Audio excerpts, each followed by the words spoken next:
রিয়াদ বাইরের করিডোরে খুব সাবধানে কারোর হেঁটে যাওয়ার শব্দ পায়।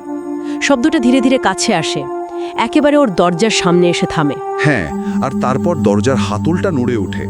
ভাবুন একবার রিয়াদের মনের অবস্থা কি ভয়ঙ্কর। কিন্তু দরজাটা খোলে না, শব্দটা আবার ধীরে ধীরে দূরে মিলিয়ে যায়।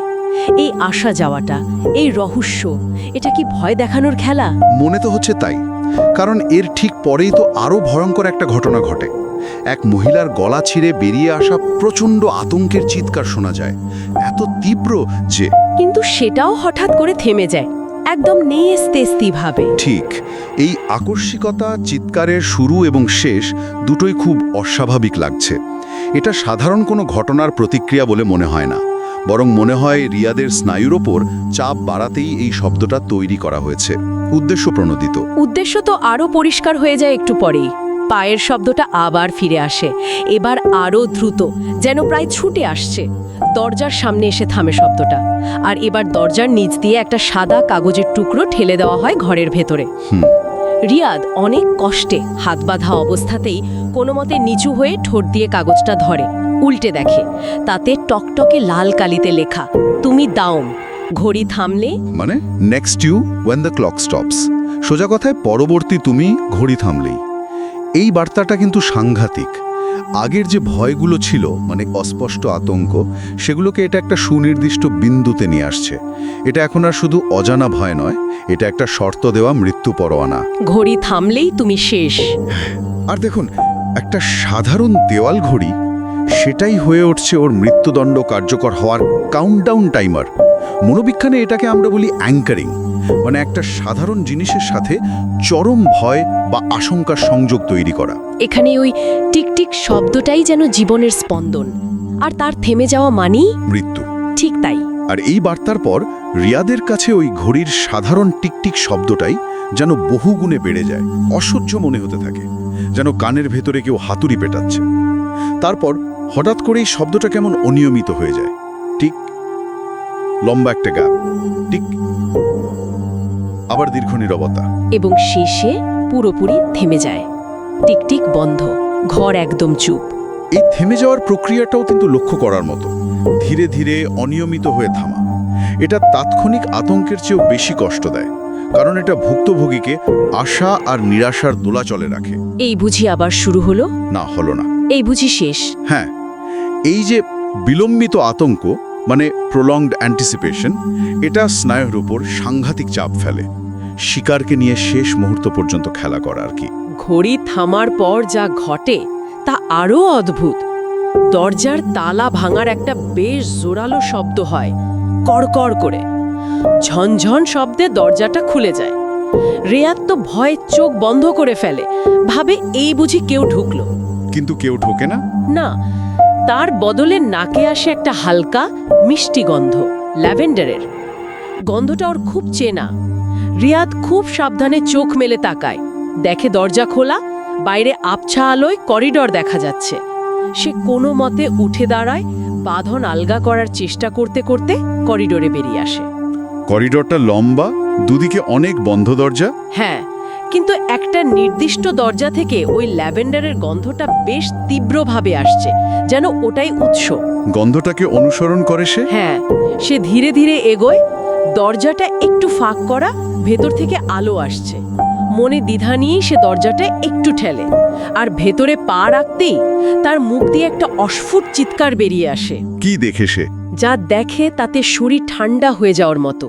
পুরো ঘরটা যেন রক্তে স্নান করানো, দেয়াল, মেঝে সবখানে ছোপ ছোপ রক্তের দাগ, আর বিছানার ওপর মুখ থুবড়ে পড়ে আছে একটা মেয়ের নিথর দেহ। সারা শরীরে ভয়ঙ্কর নির্যাতনের চিহ্ন, মুখটা প্রায় চেনাই যায় না। কিন্তু সে চিনতে পারে। হ্যাঁ, এত কিছুর পরেও রিয়াদ চিনতে পারে, এ তার নিজের সেক্রেটারি নুসরাত। নুসরাত। আর ঠিক তখনই তার মাথায় বিদ্যুৎ খেলে যায়। মনে পড়ে যায় আগের দিনই নুসরাত তাকে প্রায় ফিসফিস করে বলেছিল। কি বলেছিল? বলেছিল, স্যার, আপনার ওয়াইফের সাথে কথা বলতে হবে, খুব জরুরি। আচ্ছা, তাহলে আগের ঘটনাগুলোর সাথে এটা মিলছে। বাইরের ওই চিৎকার, হ্যাঁ, ওটা সম্ভবত নুসরাতেরই ছিল যখন ওকে আক্রমণ করা হয়। আর এই ল্যাভেন্ডারের গন্ধ। হ্যাঁ, এটা শুধু গন্ধ নয়, এটা একটা সূত্র, একটা ক্যালকুলেটেড ক্লু। কারণ গন্ধটা রিয়াদের চেনা। ঠিক, এটা কি হত্যাকারীর ভুল নাকি ইচ্ছে করে ছেড়ে যাওয়া কোনো ইঙ্গিত? হ্যাঁ, সেটাই তো কথা। কারণ এই ল্যাভেন্ডারের গন্ধটা রিয়াদের স্ত্রী তানিয়ার খুব প্রিয়, সে প্রায় ব্যবহার করে। তাহলে নুসরাতের শেষ কথা আপনার ওয়াইফের সাথে কথা বলতে হবে। আর এই পরিচিত ল্যাভেন্ডারের গন্ধ, দুটো সূত্র যখন মেলে রিয়াদের কাছে, তখন আর কিছুই বাকি থাকে না বুঝতে। যে এর পেছনে তার নিজের স্ত্রী তানিয়া। রিয়াদ আর 1 সেকেন্ডও দাঁড়ায় না, প্রায় পাগলের মতো দৌড়ে নিজের ফ্ল্যাটে ফেরে, দরজা বন্ধ করে দেয়। থরথর করে কাঁপতে থাকা হাতে মোবাইল বের করে স্ত্রীর নম্বরে ফোন করে। রিং হচ্ছে, কিন্তু ফোনটা ধরছে না। না, কারণ ফোনটা বাজছে ঘরের ভেতরেই, একেবারে তার পেছনে। কি? সে বিদ্যুৎ স্পৃষ্টের মতো ঘুরে তাকায়, দেখে দরজার ফ্রেমে স্থির দাঁড়িয়ে আছে তানিয়া। হাতে কি? হাতে একটা বড় চকচকে রান্নাঘরের ছুরি, আর মুখে একটা ঠান্ডা কিন্তু অসম্ভব মিষ্টি হাসি। সংঘাতিক। তানিয়া খুব শান্ত গলায় বলে, দেরি করে ফেললে ডার্লিং। যেন কিছুই হয়নি। সে অবলীলায় সব স্বীকার করে। হ্যাঁ, রিয়াদের সাথে নুসরাতের সম্পর্কের কথা সে জানতো। শুধু তাই নয়, রিয়াদ যে তানিয়ার জমানো টাকা নিয়ে নুসরাতের সাথে পালানোর প্ল্যান করছিল সেটাও সে জেনে গিয়েছিল। ওহ, তাহলে উদ্দেশ্যটা পরিষ্কার। তানিয়া বলে, তুমি মারার আগেই আমি মারলাম, সিম্পল। বাইরের ওই চিৎকার, ঘড়ি বন্ধ হওয়া, সব ছিল ওর নাটক। নাটক? কেন? রিয়াদকে মানসিকভাবে ভাঙার জন্য, ভয় কাবু করার জন্য। তানিয়া বলে, চেয়েছিলাম তুমি নিজের ভয়ে মরো, কিন্তু দেখছি ডাইরেক্ট অ্যাপ্রোচই ভালো। বাবা, এই পরিকল্পনাটা কিন্তু বেশ জটিল। মানে ঠান্ডা মাথায় ভাবা, একদিকে সাইকোলজিক্যাল ম্যানিপুলেশন, চরম মানসিক চাপ তৈরি করা, অন্যদিকে চূড়ান্ত শারীরিক হিংস্রতা। সে শুধু শেষ করে দিতে চায়নি, তার আগে ভয় পাইয়ে ভেঙে চুড়ে দিতে চেয়েছে। এটা শুধু ব্যক্তিগত রাগ বা প্রতিহিংসা নয়, এর মধ্যে একটা পরিকল্পনার ছাপ আছে। সেটাই ভাবছি, এই পদ্ধতির উৎস কি? শুধুই একজন প্রতারিত স্ত্রীর চরম রূপ, নাকি এর পেছনে আরো কিছু আছে? এরপর আর কথা নেই। তানিয়া ছুরি হাতে এগিয়ে আসে। রিয়াদ মরিয়া হয়ে নিজেকে বাঁচানোর চেষ্টা করে। ফ্ল্যাটের মধ্যে ধস্তাধস্তি শুরু হয়। রিয়াদ চেষ্টা করে ছুরিটা কেড়ে নেওয়ার, এবং ধস্তাধস্তির মধ্যেই ছুরিটা ছিটকে পড়ে যায়। দুজনই মেঝেতে, আর ঠিক তখনই একটা গুলির শব্দ। গুলির শব্দ? হ্যাঁ। ফ্ল্যাটের দরজা ভেদ করে তীক্ষ্ণ আওয়াজ, ধস্তধস্তি থেমে যায়। রিয়াদ দেখে তানিয়ার কপালে ঠিক ভুরুর মাঝে একটা ছোট্ট গর্ত, রক্ত গড়াচ্ছে। তানিয়া শেষ। হ্যাঁ, স্থির, আর দরজায় পিস্তল হাতে দাঁড়িয়ে ইন্সপেক্টর রব্বানী। ইন্সপেক্টর রব্বানী। তিনি শান্ত গলায় জানান, নুসরাতের হত্যার খবর পেয়েই তিনি বিল্ডিংয়ে এসেছেন, ফ্ল্যাট সার্চ করছিলেন। চেঁচামেচি শুনে এখানে এসেছেন। তিনি রিয়াদকে আশ্বাস দেন, ইউ আর সেফ নাও। কি অবিশ্বাস্য সমাপতন! ঠিক সময়ে হাজির। রিয়াদ যেন বিশ্বাস করতে পারছে না সে বেঁচে গেছে। হাঁপাতে হাঁপাতে উঠে বসে, মাথা ঘুরছে। কিন্তু তখনই তার চোখ যায় তানিয়ার নিথর হাতের দিকে। হাতে কি? সেখানে ধরা আছে একটা ছোট কালো রিমোট কন্ট্রোল, দেখতে অদ্ভুত। Remote control? কিসের? রিয়াদ তুলে নেয় ওটা। একটাই লাল বটন। সে হয়তো অবচেতন মনেই বটনটা একবার চাপে, আর অমনি কি হয়? ফ্ল্যাটের অন্য কোণে রাখা সেই দেওয়াল ঘড়িটা, যেটা এতক্ষণ বন্ধ ছিল, সেটা আবার টিকটিক টিকটিক করে চলতে শুরু করে। বলেন কি? হ্যাঁ, রিয়াদ অবাক হয়ে রিমোটটা উল্টে ধরে। পিছনে একটা ছোট্ট সাদা স্টিকার, তাতে লেখা psychological warfare unit pilot project. Psychological warfare unit pilot project? এইটা তো মানে পুরো ঘটনাকে এক ঝটকায় অন্য মাত্রায় নিয়ে গেল। এতক্ষণ যা ছিল ব্যক্তিগত সম্পর্ক, বিশ্বাসঘাতকতা, প্রতিশোধ, তার সাথে এখন জুড়ে গেল একটা অজানা সংগঠন। Psychological warfare unit? এরা কারা, কি করে? সেটাই তো প্রশ্ন। তানিয়া কি এদের সদস্য ছিল, নাকি সে শুধু এদের কোনো প্রযুক্তি ব্যবহার করছিল? তাহলে ওই ঘড়ি থামানো, সময় নিয়ন্ত্রণ করা, বাইরের চিৎকার, সব কি এই পাইলট প্রজেক্টের অংশ? হতে পারে, কিন্তু উদ্দেশ্য কি? শুধু রিয়াদ আর নুসরাত, নাকি আরো বড় কিছু? তানিয়া নিজে কি এর অংশীদার ছিল, নাকি সেও কোনোভাবে শিকার? আর ইন্সপেক্টর রব্বানী, তার আশাটা? হ্যাঁ, উনি বলছেন নুসরাতের হত্যার সূত্র ধরে এসেছেন, কিন্তু টাইমিংটা বড্ড বেশি নিখুঁত লাগছে না? একটু যেন বেশি কাকতালীয়। নাকি সাইকোলজিক্যাল ওয়ারফেয়ার ইউনিট আর পুলিশের মধ্যে কোনো সংযোগ আছে? এই স্টিকারটা তো একরাশ নতুন প্রশ্ন তুলে দিল। পুরো ঘটনাটাই কি তাহলে কোনো অজানা নিরীক্ষার অংশ ছিল, যেখানে রিয়াদ, নুসরাত, এমনকি তানিয়াও সবাই ছিল গিনিপিগ? ইন্সপেক্টর রব্বানী তখন ফোনে ব্যস্ত, হেডকোয়ার্টারে রিপোর্ট করছেন বোধহয়।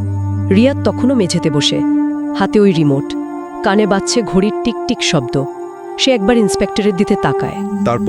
তারপর তার চোখ যায় পাশে পড়ে থাকা সেই রক্তমাখা ছুরিটার দিকে, যেটা ধস্তাধস্তির সময় ছিটকে পড়েছিল। সে কি করে? রিয়াদ খুব ধীরে নিঃশব্দে ছুরিটা হাতে তুলে নেয়। তার ঠোঁটের কোণে ফুটে ওঠে এক অদ্ভুত ঠান্ডা হাসি। ঠান্ডা হাসি, হাতে ছুরি? হ্যাঁ, দেওয়াল ঘড়িটা টিকটিক করে চলছে, সময় আবার স্বাভাবিক। আর গল্পের শেষ লাইনটা বলছে, এবং রিয়াদ জানে এবারের সময়টা তার। এবারের সময়টা তার মানে? সেটাই তো প্রশ্ন। এর মানে কি? সে কি মুক্তি পেল, নিজের জীবনের নিয়ন্ত্রণ ফিরে পেল, নাকি এই তার সময় কথাটার মধ্যে অন্য কোনো মানে লুকিয়ে আছে? ওই হাসি, হাতে ছুরি, এগুলো কিসের ইঙ্গিত? সে কি নিজেই এবার শিকারী হয়ে উঠবে ইন্সপেক্টর রব্বানীর উপর? অথবা ওই পাইলট প্রজেক্ট কি তাকে এমনভাবে বদলে দিয়েছে যে সে নিজেই এখন এর অংশ? অনেক সম্ভাবনা, কিন্তু কোনো উত্তর নেই। গল্পটা শেষ পর্যন্ত একটা মনস্তাত্ত্বিক খেলার জটিল ধাঁধায় আমাদের ফেলে দেয়। শুরু থেকে শেষ পর্যন্ত দেখুন ইন্দ্রিয়গুলোকে কিভাবে ব্যবহার করা হয়েছে। শব্দ, গন্ধ, স্পর্শ, দৃষ্টি, সবকিছুই রিয়াদের মনকে নিয়ন্ত্রণ করার চেষ্টা। তানিয়ার পরিকল্পনা, ঘড়ি, রিমোট ও ইউনিট, সবই এই খেলার অংশ। কিন্তু সবচেয়ে বড় প্রশ্নটা শেষে, রিয়াদের ওই পরিবর্তন।